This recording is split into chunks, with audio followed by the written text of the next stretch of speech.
السلام عليكم. في قناتكم أنفورك تقدم لكم أخبار المنتخب المغربي. لا تبخلوا علينا بالضغط على زر الاشتراك فضلا وليس أمرا.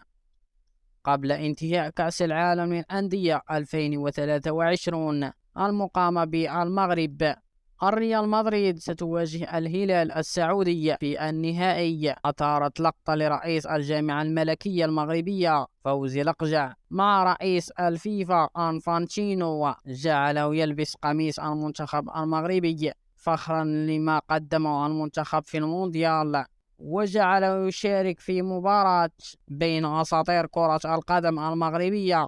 شكرا فوزي لقجع على كل شيء فعلته من أجل صورة المغرب.